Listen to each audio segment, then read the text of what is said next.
सम्माननीय सभामुख महोदय, देशको सम्माननीय प्रधानमन्त्रीमाथि अरू जेसुकै कुरा भए पनि हाम्रो देशको प्रधानमन्त्री सुशासनको पक्षमा भ्रष्टाचारका विरुद्ध कडा कदम चाल्नुहुन्छ भन्ने भरोसा र आशा अझै जीवित छ। हामी सरकारको सुशासनको पक्षमा खुलेर साथ दिइरहेका छौँ र दिन्छौँ पनि। हामी विरोधका लागि विरोध गर्दैनौँ, तर बेथुजीका विरुद्ध संसदमा आवाज उठाउँछौँ र उठाइरहन्छौँ पनि। किनकि संसद भनेको जवाबदेहिता खोज्ने, जनताका मुद्दाहरू उठाउने, ऐन नियम बनाउने थलो हो। सत्तापक्ष र प्रतिपक्षको बिचको चर्काचर्की हुनु, बहस हुनु संसदको मर्यादा र संसदीय अभ्यास हो। त्यो भएको हुनाले सम्माननीय सभामुख महोदय, सरकार गठन भएको भर्खरै भएको छ। सरकारले अहिले नै यो काम गरेन, यो काम गर्न सकेन भन्ने कुरामा हामी अहिले छैनौँ। तर सरकारले वर्तमान अवस्थामा बजेट ल्याउँदा र सरकारले आफ्ना धारणा सार्वजनिक गर्दै गर्दा र विभिन्न किसिमका ऐन नियम र विधेयक ल्याउँदै गर्दा हाम्रो फरक धारणा छ।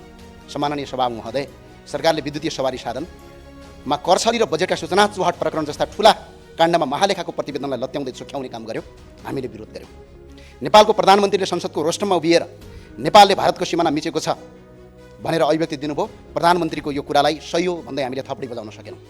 सम्माननीय सभामुख महोदय, गरिब दुखी नागरिकले पाउँदै आएको स्वास्थ्य बिमा सरकारले कटौती गर्यो। हामीले गरिबलाई स्वास्थ्य बिमा उपलब्ध गराऊ भन्यौँ, के हामीले गल्ती गर्यौँ? सम्माननीय सभामुख महोदय, सरकारले 2 करोड रुपियाँसम्म मात्र लगानी भएका किसानहरूलाई अनुदान दिने भन्यौँ, हामीले गरिब दुखी किसानलाई अनुदान दिए भन्यौँ, के हामीले गलत गर्यौँ? सम्माननीय सभामुख महोदय, सरकारले हुकुमवासीलाई विस्थापित गर्यो, हामीले खुलेर सरकारको प्रशंसा गर्यौँ र भन्यौँ आम नागरिकलाई दुःख दिने काम नगर, सरकारले नीति र विधि पुर्याएर मात्र ती नागरिकलाई त्यहाँबाट ओसार भन्यौँ, के हामीले गलत गर्यौँ? सम्माननीय सभामुख महोदय, सरकारले अस्पतालमा तडपिँदै गरेका नागरिकको बिरामीमाथि कर लगाउँछु भने हामीले यो लगाउनु हुँदैन भन्यौँ, के हामीले गलत गर्यौँ? सरकारले बिजुलीमा भ्याट लगाएर नागरिकलाई शास्ति दिन्छु भन्यौँ, हामीले यो हुँदैन भन्यौँ, के हामीले गलत गर्यौँ? सम्माननीय सभामुख महोदय, सम्माननीय सभामुख महोदय, सरकारले राम्रा काम गर्यो, सही काम गर्यो भने हामी साथ र समर्थन दिन्छौँ र दि पनि रहेका छौँ। तर सरकारले गलत काम गर्यो भने हामी खबरदारी गर्छौँ र एक्लै भए पनि हामी उठ्छौँ। त्यो भावनाले सम्माननीय सभामुख महोदय, सरकारले हामीले यति मात्रै भनेका हौँ, काम गर्नुहोस्, काम गर्दै गर्दा जनमुखी सुशासनयुक्त विधि सर्मत गर्नुहोस् मात्र भनेका हौँ। सम्माननीय सभामुख महोदय, हामीले अर्थमन्त्रीजीको विश्वविद्यालयको सर्टिफिकेटमाथि प्रश्न गरेका होइनौँ। हामीले भन्सारका दर हेरफेर भयो कि भएन, बजेटको सूचना चुहाट भयो कि भएन, राज्यलाई राजस्व नोक्सानी पुर्याइयो कि पुर्याइएन भन्ने विषयमा प्रश्न उठाएका हौँ। सम्माननीय सभामुख महोदय, यदि केही पनि भएको थिएन भने विद्युतीय सवारी साधनमा 2 हप्तासम्म प्रधानमन्त्रीको कार्यालयले भन्सारबाट आएका गाडीहरू नियन्त्रणमा राख्न किन आवश्यक ठान्यो? यो प्रश्न सत्तापक्षका माननीय सांसदहरूलाई, मलाई होइन सोध्ने, सम्माननीय प्रधानमन्त्रीलाई सोध्न अपिल गर्न चाहन्छु। सम्माननीय सभामुख महोदय, सत्तापक्षका सांसदले भन्नुभएछ संसदमा चार्ट ल्याएर आऊ, प्रमाण ल्याएर आऊ। चार्ट र प्रमाण व्यक्तिले बोकेर ल्याउने चलन संसदमा छैन, यो संसदीय अभ्यासमा छैन। संसदमा चार्ट र प्रमाण बोकेर ल्याउनका लागि संसदीय छानबिन समिति आवश्यक हुन्छ, त्यो संसदीय छानबिन समितिले संसदमा ल्याउने हो। हामी त्यही भएर संसदीय छानबिन समिति चाहिन्छ भनेर माग गरिरहेका छौँ। सम्माननीय सभामुख महोदय, हिजो राज्य सत्ताका विरुद्धमा बोलेकै भरमा कुटाइ खायौँ, आक्रमण भोग्यौँ, हिरासत बस्यौँ र जनताको बिचमा गएर जनताको माया विश्वास र प्रेमका साथ यहाँसम्म आइपुग्यौँ। तर एउटा कुरा गर्वका साथ भन्न सक्छौँ, सम्माननीय सभामुख महोदय, हामीले कहिल्यै पनि राष्ट्रसँग गद्दारी गरेका छैनौँ। राष्ट्रको उच्च तहमा बसेर राष्ट्रहित विपरीत MCC जस्ता राष्ट्रघाती सम्झौताको मस्यौदा तयार गरेका छैनौँ हामीले। सम्माननीय सभामुख महोदय, राज्यलाई अरबौँ रुपियाँ नोक्सानी पुर्याउनेहरूसँग साँठगाँठ गरेका छैनौँ। एनसेल प्रकरणमा राज्य ठगिँदा सडकमा उत्रियौँ, कुटाइ खायौँ, अदालतमा मुद्दा हाल्यौँ, फाइल बोकी गल्ली गल्ली तपाईँको चार्यौँ, कार्यालय धायौँ। तर सुकिल्ला मुकिला कपडा लगाएर 5 तारे होटलमा बसेर विज्ञ र विज्ञताको सर्टिफिकेट देखाउँदै राज्यलाई अरबौँ रुपियाँ कर छली गराउनेहरूसँग डिनर गर्न गएका छैनौँ। सम्माननीय सभामुख महोदय, सम्माननीय सभामुख महोदय, हामीलाई भोको पेटको पीडा थाहा छ, गरिबको चोट कस्तो त्यो थाहा छ, ठुला मानिसहरूको हेपाई र चेपाई कस्तो हुन्छ त्यो पनि थाहा छ, सुकिल्ला र मुकिल्लाहरूले हामीमाथि गर्ने व्यवहार पनि थाहा छ। हामी गरिब हुन सक्छौँ तर बेइमान हुन सक्दैनौँ। सम्माननीय सभामुख महोदय, सम्माननीय सभामुख महोदय, हामी गरिब हुन सक्छौँ तर बेइमान हुन सक्दैनौँ, बरु भोकै बग्न सक्छौँ तर इमान बेच्दैनौँ, सत्यको पक्षमा उभिन डराउँदैनौँ। आज पनि हामी कुनै व्यक्ति विशेषका विरुद्ध होइन, हामी सत्यको पक्षमा छौँ, राज्यको राजस्व जोगाउनुपर्छ भन्ने पक्षमा छौँ, जनताको सम्पत्तिको रक्षा गर्नुपर्छ भन्ने पक्षमा छौँ। त्यसैले फेरि एकपटक यो संसद मार्फत आग्रह गर्न चाहन्छु, निष्पक्ष संसदीय छानबिन समिति गठन गरियोस्, सत्य बाहिर ल्याइयोस्, जोसुकै भए पनि कानुनी दायरामा ल्याइयोस्। म सरकारलाई यो माग गर्न चाहन्छु। हामी सत्यको पक्षमा एक्लै भए पनि लडिरहन्छौँ, डटिरहन्छौँ, राष्ट्र र जनताको हितमा आवश्यक परे ज्यान बलिदान दिन तयार छौँ र भएका पनि हौँ, पछि हट्नेवाला छैनौँ।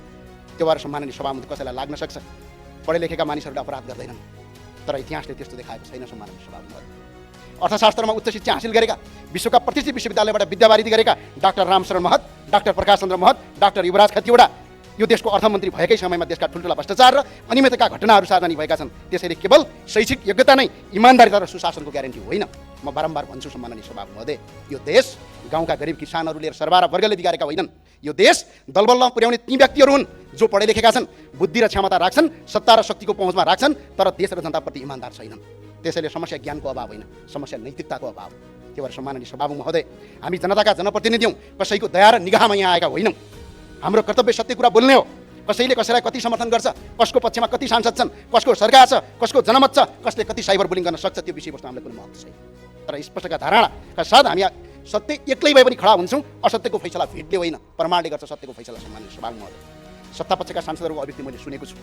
तपाईँ 5 सिटे, तपाईँ 1 सिटे, तपाईँ 2 सिटे भन्दै सार्वभौम संसदको अपमान गर्ने काम भइरहेको छ। याद रहोस्, यो संसदीय व्यवस्था हो। यो संसदीय व्यवस्थामा एकजना सांसदको महत्त्व पनि त्यति नै हुन्छ। बाँकी जति 274 जना सांसद छन्, त्यो भए हुनाले संसद सङ्ख्याले चल्ने होइन, विधिले चल्ने हो, संसद नीतिले चल्ने हो। संसदको सङ्ख्या महत्त्वपूर्ण केवल सरकार बनाउन, सरकार टिकाइराख्न, सत्ताको गोटी बन्न मात्र काम लाग्छ।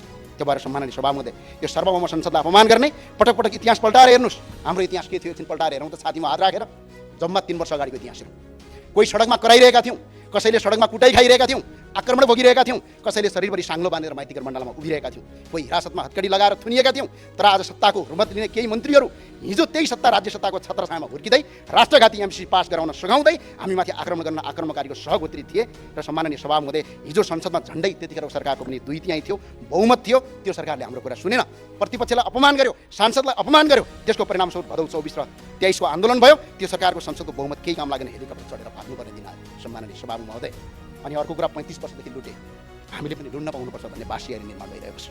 35 वर्षदेखि तिनीहरूले लुटेकै कारणले गर्दा अहिले जनताले जनमत परिवर्तन गरेका हुन्। फेरि लुट भनेर जनताले जनमत दिएका होइनन्। यो कुरा एकार होस्। सम्माननीय सभामुख महोदय, म सम्मानपूर्वक भन्न चाहन्छु, सङ्घर्षको कुरा गर्दा यो देश बनाउनका लागि तपाईँहरूको जति सङ्घर्ष छ, हाम्रो पनि त्यति नै सङ्घर्ष छ। फरक यति मात्रै थियो, तपाईँहरू सायद सुगम र सुविधा सम्पन्न परिवेशबाट आउनुभएको होला। हामी दुखी गरिब र किसान सरबारा वर्गका सन्तान थियौँ, त्यही परिवेशबाट आयौँ। तपाईँहरू टेलिभिजनभित्र, चिल्ला स्टुडियोभित्र बसेर, एसी रुमभित्र बसेर आफ्ना विचार राख्नुहुन्थ्यो होला। हामी सडकमा उभिएर आफ्नो आवाज उठाउँथ्यौँ। तपाईँहरू सामाजिक सञ्जालमा स्टाटसबाट देश बदल्ने सपना देख्नुहुन्थ्यो होला। हामी लाठी भाला र साङ्गीतिक आक्रमण भोग्दै गिरफ्तारी र दमन सहदै परिवर्तनको आवाज उठाउँथ्यौँ। तर हाम्रो आवाज एउटै थियो, सुशासन, सुशासन, भ्रष्टाचार मुक्त नेपाल। सम्माननीय सभामुख महोदय, हिजो 35 वर्ष सरकार चलाउनेहरू र आज सत्ता चलाउनेहरू बिचमा केही फरक देखिएन।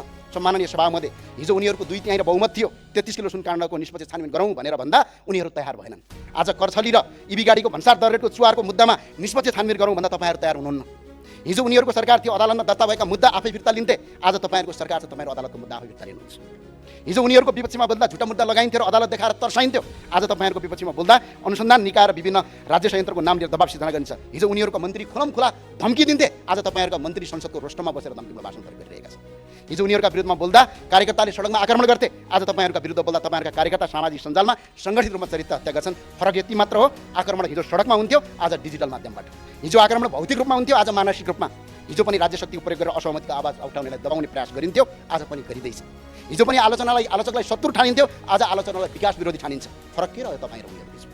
फरक यति मात्र छ कि चुनाव चिन्ह फरक छ, अनुहार फरक छ। तर व्यवहार उही छ, प्रवृत्ति उही छ, सत्ता जोगाउने शैली उही छ। जनताले अनुहार परिवर्तन, शासन शैली र संस्कार परिवर्तन खोजेका हुन्। दुःखको कुरा अनुहार फेरि पनि व्यवहार फेरिको देखिएन। त्यसैले प्रश्न सत्ता परिवर्तनको होइन, प्रश्न शासनको चरित्र परिवर्तनको हो। अनुहार फेरिएर मात्र पुग्दैन, व्यवहार फेरिनुपर्छ, दल फेरिएर